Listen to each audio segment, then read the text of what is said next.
Every thought you think is either building the temple of your success or laying the foundation stones of your failure, and you alone hold the architect's blueprint. Right now, in this very moment, your mind is processing thousands of thoughts. Most people believe they are thinking their thoughts, but the truth is far more disturbing. Their thoughts are thinking them. They have become prisoners in their own mental kingdom, ruled by random emotions, past conditioning, and the opinions of others who are equally lost. But here's what separates the extraordinary from the ordinary. Some people have learned to become the master of their mental domain instead of its slave. Let me share with you the story of a man who lost everything in a single day. His business collapsed, his marriage ended, his health failed, and his reputation crumbled. Standing in an empty apartment with nothing but the clothes on his back, he faced a choice that would determine the rest of his life. He could focus on what he had lost, or he could focus on the one thing that remained completely under his control, his thoughts. He chose mastery over misery. That man understood something most people never grasp. External circumstances have no power over you unless you give them that power through your thinking. The stock market can crash, relationships can end, health can fail, but your mind remains sovereign territory. The question is, are you governing it, or is it governing you? How many of your thoughts today were consciously chosen by you? Can you even answer that question? Most people can't because they've never claimed ownership of their mental processes. They react instead of respond. They allow their minds to be hijacked by every news headline, every criticism, every fear that floats through their awareness. This mental carelessness is the root of all human suffering, not poverty, not disease, not betrayal, but the undisciplined mind that magnifies every problem and minimizes every solution. Personal responsibility begins in the mind, not in circumstances. You cannot control what happens to you, but you possess absolute authority over what happens within you. This is not philosophical idealism, this is practical reality. When you accept complete responsibility for your mental state, you suddenly have the power to change it. But responsibility is a double-edged sword. If you're responsible for your thoughts, then you're also responsible for the results those thoughts create. No more blaming others for your frustration. No more claiming victimhood when life doesn't unfold according to your preferences. No more waiting for perfect conditions before you begin thinking with discipline and purpose. The moment you truly accept this responsibility, everything changes. You stop asking, why is this happening to me, and start asking, how can I respond to this in a way that serves my highest good? You stop being a thermometer that merely reflects your environment and become a thermostat that determines the temperature of your experience. Most people surrender their mental sovereignty without even realizing it. They wake up and immediately check their phone, flooding their mind with other people's agendas before they've even set their own. They consume news designed to trigger emotional reactions. They replay conversations from yesterday and rehearse worries about tomorrow, all while missing the only moment where they actually have power right now. Your thoughts are not random events happening to you. They are tools you can learn to wield with precision. Every thought carries energy, and that energy either moves you toward what you want or away from it. There is no neutral ground in the realm of consciousness. When you understand that every thought is a choice, you begin to see that every feeling is a choice, every response is a choice, and ultimately every result is a choice. This doesn't mean you choose what happens to you, but you absolutely choose what happens through you. The alchemy of thought begins with recognizing that your mind is not a passive receiver of experience, but an active creator of reality. Every external condition you see around you began as an internal thought pattern. Your relationships reflect your beliefs about connection. Your finances reflect your beliefs about value and abundance. Your health reflects your beliefs about vitality and self-care. This is not mystical thinking. This is how the mind works. Thoughts create neural pathways, and neural pathways create behaviors, and behaviors create results. Change the thought and you literally reshape your brain. Neuroscience has proven that the brain remains plastic throughout life, constantly rewiring itself based on the patterns you feed it. Consider your mind as a garden. Every thought is a seed. Plant seeds of doubt, and you'll harvest uncertainty. Plant seeds of possibility, and you'll harvest opportunity. Plant seeds of gratitude, and you'll harvest abundance. The soil doesn't discriminate. It grows whatever you plant with faithful precision. But here's where most people fail. They plant one seed of positive thinking and expect an immediate harvest, while continuing to plant hundreds of seeds of worry, complaint, and limitation. Then they wonder why their garden produces weeds instead of flowers. Disciplined optimism is not about pretending everything is perfect. It's about maintaining faith in your ability to handle whatever comes while taking intelligent action based on reality, not fantasy. It's hope guided by wisdom wisdom, not wishful thinking, divorced from practical effort. Here's your first practical framework. Before accepting any thought as true, ask yourself 3 questions. First, is this thought helping me or hurting me? Second, is this thought based on facts or fears? Third, if I believe this thought completely, what actions would I take? These questions create space between automatic thinking and conscious choosing. Most thoughts fail this simple test because they're based on outdated programming, not current reality. Every choice you make either strengthens your mental discipline or weakens it. There are no neutral choices. When you choose to worry about something outside your control, you weaken your mental muscle. When you choose to focus on what you can influence, you strengthen it. When you choose to replay past failures, you weaken it. When you choose to learn from mistakes and move forward, you strengthen it. Choice compounds with mathematical precision. Small decisions create momentum in either direction. Choose discipline once, and the next choice becomes slightly easier. Choose distraction once, and the next distraction becomes slightly more appealing. This is why successful people seem to have different levels of willpower. They've made different choices long enough for those choices to become automatic patterns. The man who lost everything understood this principle. Instead of choosing bitterness, he chose to study his failure for lessons. Instead of choosing blame, he chose to accept responsibility. Instead of choosing despair, he chose to see his situation as a clean slate. Each choice strengthened his mental discipline until he could think clearly, even in the midst of crisis. Within 2 years, he had rebuilt everything he lost and more. Not because his circumstances changed, but because his thinking changed, and changed thinking always produces changed results.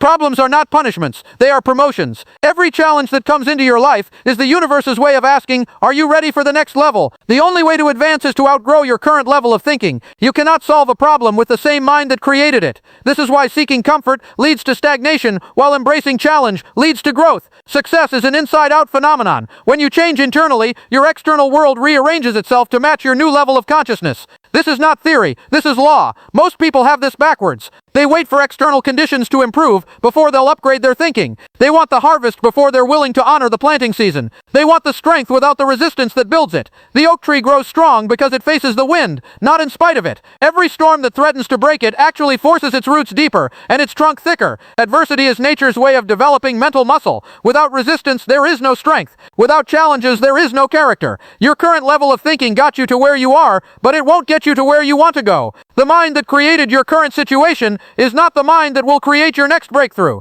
You must consciously evolve your thinking if you want to expand your results. This evolution begins with honoring the seasons of growth. There is a time to plant, a time to tend, and a time to harvest. Most people want to skip the planting and tending seasons and go straight to harvest. This violates natural law and guarantees disappointment. When you honor each season, you work with the natural order instead of against it. Plant your thoughts with intention. Tend them with consistency. Harvest them with gratitude. Then plant again at a higher level. Understanding these principles transforms your relationship with both success and failure. Success becomes evidence of aligned thinking, and failure becomes feedback for course correction. Neither disturbs your inner equilibrium because you know that your thoughts, not your circumstances, determine your experience. This is the foundation of mental mastery, the recognition that your mind is your most powerful tool and your greatest responsibility. Once you truly understand this, you're ready to learn the specific patterns that govern success and failure, the cycles that determine timing, and the disciplines that transform ordinary people into extraordinary achievers. Life operates according to discoverable laws, and those who learn these laws gain predictive power over their circumstances.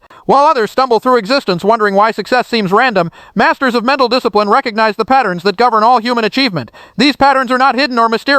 They're observable, measurable, and completely reliable. Yet most people miss them entirely because they're focused on the surface events rather than the underlying currents that create those events. Think about the farmer who plants in spring, tends through summer, and harvests in autumn. He doesn't question why winter follows fall, or why seeds don't sprout in frozen ground. He works with natural cycles, not against them. His success comes from pattern recognition, not wishful thinking. Your life follows equally predictable cycles, but unlike the farmer, you probably haven't learned to identify which season you're currently experiencing. Are you in a planting season where patience and preparation are required? A growth season where consistent effort produces visible progress? A harvest season where you reap the rewards of previous discipline? Or a winter season where apparent dormancy actually prepares you for the next expansion?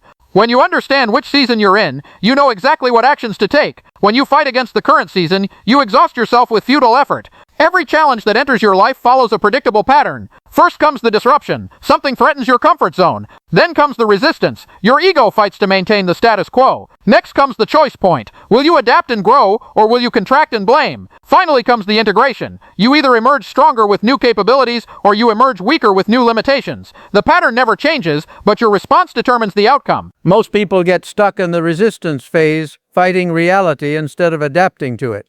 They waste enormous energy trying to force life to conform to their preferences instead of conforming their responses to life's requirements. Here's what successful people understand that failures don't. Difficulties arrive in waves to test your current level of mental development. If you pass the test, you advance to the next level with greater capabilities. If you fail the test, life will send you the same lesson again, often in a more intense form, until you finally learn what you need to learn. This is why some people seem to face the same types of problems repeatedly. They haven't learned the lesson the problem is designed to teach, so the universe keeps sending them variations of the same test. The failed relationship teaches the same lesson as the difficult boss, which teaches the same lesson as the financial crisis. They all require the same internal growth. What lesson is life trying to teach you right now? Look at your current biggest challenge and ask yourself, what quality would I need to develop to handle this situation with grace and effectiveness? That quality is what you're being invited to cultivate. Opportunities also follow patterns, but they often arrive disguised as problems. The business partnership that seems risky, the job that requires skills you don't yet possess, the relationship that challenges your current way of being. These apparent obstacles are actually doorways to your next level of development. Most people miss these opportunities because they're looking for easy paths rather than growth paths. They want advancement without challenge, harvest without planting, strength without resistance. This violates natural law and guarantees mediocrity. The people who seem to have exceptional luck have simply developed the skill of pattern recognition. They see opportunities where others see obstacles. They recognize growing seasons when others see only uncertainty. They identify the right timing for action when others hesitate in confusion. You can develop this same skill by asking different questions about your circumstances. Instead of "Why is this happening to me?" ask "What is this preparing me for?" Instead of "How can I avoid this challenge?" ask "How can I grow stronger through this challenge?" Instead of "When will this problem end?" ask "What lesson will end this pattern?" But recognizing patterns is only half the equation. The other half is mastering your response to those patterns, which brings us to the most critical distinction in mental discipline: the difference between reacting and responding. Most people are prisoners of their conditioning.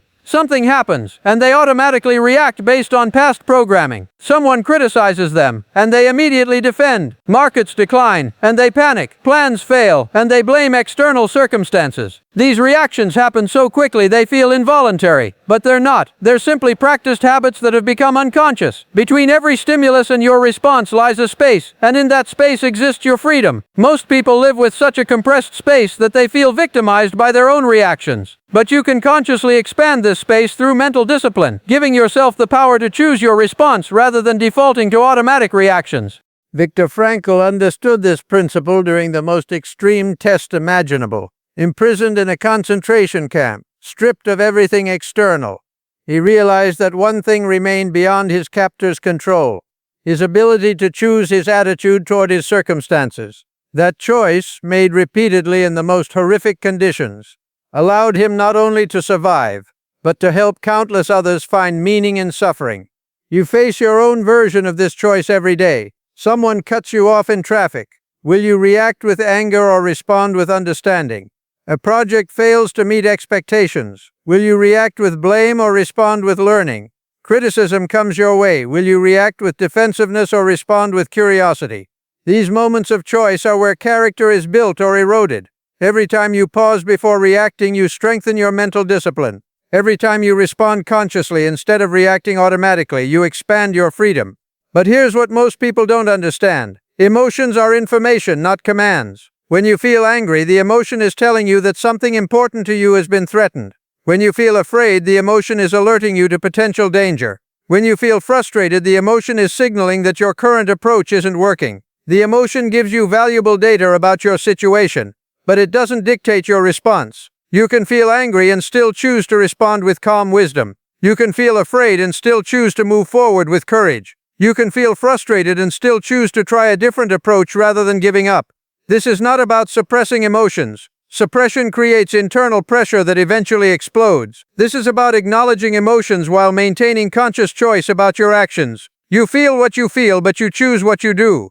The people who master this skill develop what appears to be supernatural composure. They remain calm in crisis, confident in uncertainty, and constructive in criticism. Others wonder how they maintain such poise, not realizing it comes from understanding that external events have no power to determine internal states unless you give them that power. Transform every negative trigger into a growth opportunity by asking, what is this situation trying to teach me about myself? What strength is it asking me to develop? How can I use this experience to become more of who I want to be? With this foundation of pattern recognition and response mastery, you're equipped to identify the subtle ways your own mind sabotages your progress. Because the greatest enemy of your success is not external opposition, it's internal sabotage. 3 mental patterns destroy more dreams than all external obstacles combined: excuses, blame, and procrastination. These patterns feel protective in the moment, but they're actually the ego's way of avoiding the growth that success requires. Excuses feel like explanations, but they're actually escape routes from responsibility. When you catch yourself explaining why something isn't your fault, you've identified an excuse. The words might be factually accurate, but the energy behind them is avoiding ownership rather than taking action. Blame feels like justice, but it's actually powerlessness disguised as righteousness. When you focus on who or what is responsible for your problems, you give away your power to solve them. Blame makes you a victim of circumstances rather than a creator of solutions. Procrastination feels like caution, but it's actually fear wearing the mask of perfectionism. When you delay taking action until conditions are ideal, you're really avoiding the discomfort of imperfect beginning. But perfect conditions never arrive. They're created through imperfect action. These patterns serve the same psychological function. They protect your ego from the vulnerability required for growth. It's easier to make excuses than to admit inadequacy. It's more comfortable to blame others than to examine your own contribution. It's safer to delay action than to risk failure. But this protection comes at an enormous cost. Every excuse you make weakens your self-trust. Every person you blame becomes more powerful than you in your own mind. Every action you postpone becomes harder to begin. The antidote to these patterns is radical honesty combined with intelligent action. When you catch yourself making an excuse, ask, what would I do if this excuse weren't available? When you catch yourself blaming others, ask, what part of this situation do I control? When you catch yourself procrastinating, ask, what would I do if I only had to do it poorly at first? Most people unconsciously sabotage themselves when success comes too close because they haven't developed an identity that can handle greater responsibility, visibility, or influence. Their current self-image becomes a ceiling for their achievements. This is why people who win the lottery often lose it all within a few years. Why successful dieters regain the weight. Why some people sabotage relationships just as they become meaningful. Their external success outpaced their internal growth, creating psychological tension that must be resolved. The solution is identity level change, consciously upgrading how you see yourself to match the results you want to create. Instead of saying I'm trying to lose weight, say I'm becoming a person who naturally maintains optimal health. Instead of saying I want to be successful, say I'm developing into someone who creates value consistently. This shift from trying to become changes everything. Trying implies effort against resistance. Becoming implies natural development aligned with your authentic self. When your identity supports your goals, disciplined action feels natural instead of forced. The voice of doubt and fear will always speak, but you don't have to obey it. That voice represents your old programming, trying to keep you safe by keeping you small. Acknowledge it, thank it for trying to protect you, then choose actions aligned with your expanded identity rather than your contracted fears. Some people seem to attract failure just when victory is within reach. They get the opportunity they've wanted, then find ways to disqualify themselves. They develop the skills they need, then create drama that destroys their progress. They build momentum toward their goals, then make choices that sabotage their own efforts. This self-sabotage happens because part of them believes they don't deserve success, can't handle success, or wouldn't be loved if they became successful. These unconscious beliefs create internal conflict that must be resolved through either achieving less or upgrading the beliefs. The path to mental mastery requires confronting these internal contradictions honestly. What part of you doesn't want to succeed? What are you afraid would happen if you achieved everything you say you want? What would you have to give up or face if your dreams became reality? These questions reveal the hidden resistance that keeps you stuck. Once you identify the real obstacles, which are always internal rather than external, you can address them directly instead of fighting symptoms while the root cause remains untouched. With this understanding of patterns, responses, and sabotage, you're ready to learn the specific daily disciplines that transform ordinary thinking into extraordinary results.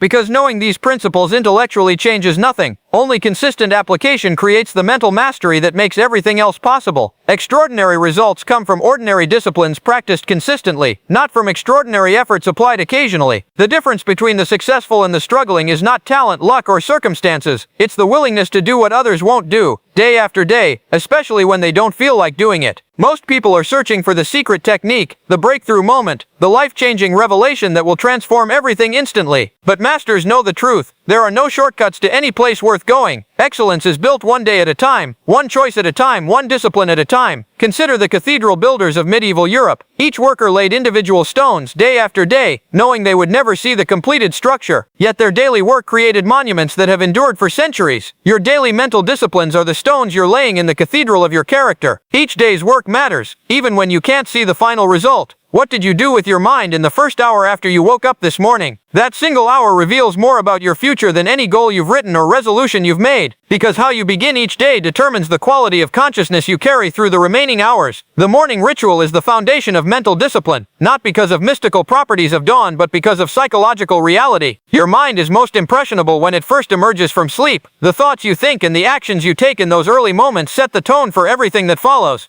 Most people begin their day by immediately reacting to outside demands. They check messages, scan news, respond to other people's priorities before they've even clarified their own. This reactive start creates a reactive day, which creates a reactive life. They spend their waking hours responding to urgencies instead of focusing on what's truly important. But what if you claimed the first 60 minutes of each day as sacred time for mental conditioning? What if you began each morning by deliberately choosing your thoughts instead of letting them choose you? What if you started every day by feeding your mind exactly what it needs to function at its highest level? This isn't about complex routines or time-consuming rituals. This is about consistency with simple practices that compound over time. Read something that elevates your thinking instead of something that triggers your emotions. Write down what you're grateful for instead of what you're worried about. Spend 10 minutes in silence instead of 10 minutes in mental chaos. The power is not in the specific practices. The power is in the consistency. Small daily choices compound into life-changing results through the mathematical principle of exponential growth. Improve your thinking by just 1% each day, and within a year your mental capacity will be 37 times stronger. But here's where most people fail. They want dramatic results from modest efforts. They expect their entire life to change after a week of discipline. When they don't see immediate transformation, they abandon the practices and return to old patterns. This reveals a fundamental misunderstanding of how change works. Excellence is not an event, it's a process. It's not a destination you arrive at. It's a standard you maintain. It's not something you achieve once. It's something you practice daily until it becomes who you are. Think about the athlete who trains for years for a single performance. The world sees the medal ceremony, but the medal was won in thousands of training sessions when no one was watching. The discipline was developed in the private moments of choosing effort over comfort, consistency over convenience, excellence over ease. Your mental training follows the same principle. The breakthrough you'll experience publicly was built through disciplines practiced privately. The confidence you'll display in crisis was developed through daily practices in calm. The clarity you'll show under pressure was cultivated through consistent practices in peace. What are your non-negotiable daily practices? If you can't answer that question immediately, you've identified why your progress feels slow and inconsistent. Without non-negotiables, every day becomes a negotiation between your higher intentions and your lower impulses. And when everything is negotiable, discipline becomes impossible. Choose 3 practices so simple that you can't fail to do them, so fundamental that they improve everything else, and so non-negotiable that you do them regardless of circumstances. Maybe it's 10 minutes of reading that expands your thinking. Maybe it's 5 minutes of writing to clarify your thoughts. Maybe it's 3 minutes of gratitude to elevate your perspective. The specific practices matter less than your commitment to them. Because the real training is not what the practices do for you, it's what doing the practices does to you. They teach you that you can be trusted to keep commitments to yourself. They prove that you can choose long-term benefit over short-term comfort. They demonstrate that you can maintain standards regardless of moods or circumstances. This self-trust becomes the foundation for every other success in your life. When you know you can count on yourself to do what you said you would do, you develop the confidence to set bigger goals and make bolder commitments. When you prove to yourself that you can maintain discipline in small things, you gain the courage to attempt great things. But what happens when you fail? Because you will fail. You'll miss days, you'll break commitments, you'll choose comfort over discipline. How you handle these setbacks determines whether they become stepping stones or stumbling blocks. Most people use failure as evidence that discipline doesn't work for them. They miss one day and decide they might as well miss another. They break one commitment and conclude they're not disciplined people. They transform temporary setbacks into permanent identity statements. But masters understand that failure is not the opposite of discipline. It's part of developing discipline. Every setback is feedback about what needs to be adjusted. Every failure is information about what isn't working. Every mistake is a lesson about what to do differently next time. The key is immediate recovery. not perfect performance. When you miss a day, start again the next day. When you break a commitment, recommit immediately. When you choose comfort over discipline, choose discipline the next time you face that choice. Consistency is not about perfection, it's about persistence. It's not about never falling, it's about getting up quickly when you do fall. It's not about avoiding mistakes, it's about learning from them faster than you repeat them. Track your progress, but measure the right things. Don't measure perfect days, measure recovery speed. Don't measure how often you succeed, measure how quickly you restart after failure. Don't measure whether you feel motivated, measure whether you act disciplined regardless of how you feel. Mental discipline is like physical fitness. It must be maintained through regular exercise. Stop training your body and your strength decreases. Stop training your mind and your mental muscle weakens. But unlike physical fitness, which peaks and declines with age, mental fitness can continue improving throughout your entire life. Your environment either supports your disciplines or sabotages them. Remove temptations that make discipline harder. Add cues that make discipline easier. Surround yourself with people who model the standards you want to maintain. Create systems that make your desired behaviors automatic and your undesired behaviors difficult. Most people try to rely on willpower alone, but willpower is a limited resource that depletes with use. Smart people create systems that make discipline less dependent on willpower and more dependent on design. They arrange their environment so that doing the right thing becomes the easy thing. Design your space to support your practices. Keep your growth-oriented books visible and your distraction devices hidden. Place your workout clothes where you'll see them first thing in the morning. Write your commitments where you'll be reminded of them throughout the day. When mental storms arise, and they will, you need emergency protocols. What will you do when anxiety threatens to overwhelm your peace? What will you do when anger tempts you to react instead of respond? What will you do when fear urges you to choose safety over growth? Prepare your responses in advance, because in the moment of crisis, you won't think clearly enough to create new strategies. Decide now how you'll handle pressure so you can respond from preparation instead of reaction when pressure comes. Every evening, spend 5 minutes reviewing the day. What thoughts served you well? What patterns do you want to reinforce? What choices would you make differently? What lessons are available from today's experiences? This reflection practice transforms experience into wisdom. Without reflection, you can repeat the same day for decades and call it a lifetime. With reflection, each day becomes a source of growth that compounds into wisdom over time. But all of this, every strategy, every technique, every framework, means nothing without one thing: the decision to begin today. Not tomorrow when conditions are better. Not next week when you have more time. Not next month when you feel more motivated. Today, with whatever time you have, whatever energy you possess, whatever circumstances you face. Because here's the truth that ties everything together. Every thought you think is either building the temple of your success or laying the foundation stones of your failure. You are the architect of your mental reality, and the blueprint is drawn fresh each morning through the choices you make and the disciplines you maintain. The man who lost everything and chose mastery over misery understood this. He didn't wait for perfect conditions to begin rebuilding his life. He didn't postpone discipline until he felt ready. He started where he was, with what he had, doing what he could. That decision to begin immediately with imperfect action rather than waiting for perfect conditions changed everything. Mental discipline is available to everyone, but achieved by few. The techniques are simple, but the application requires the rarest commodity in modern life: consistency. The principles work for anyone willing to work the principles. The question is not whether these disciplines will work for you. The question is whether you will work these disciplines. Your thoughts today are creating your tomorrow. Your choices right now are determining your results next year. Your disciplines in this moment are building the character that will handle the opportunities and challenges coming your way. You have 3 choices. You can continue thinking the same thoughts and getting the same results. You can wish for different results while maintaining the same mental patterns. Or you can begin today to discipline your thinking and watch everything in your life transform to match your new level of consciousness. Which choice will you make? Not tomorrow. Not when you finish this message. Right now. Because the most powerful moment to begin is always the present moment, and the most powerful person to begin with is always yourself. The cathedral of your success is waiting to be built. The blueprint is in your hands. The materials are your daily thoughts and choices. The question that will determine your legacy is simple. Will you build it, or will you spend your life explaining why you couldn't? Start now. Start today. Start with the next thought you think. Because mental mastery begins with a single disciplined choice, and that choice is always available to you in this moment.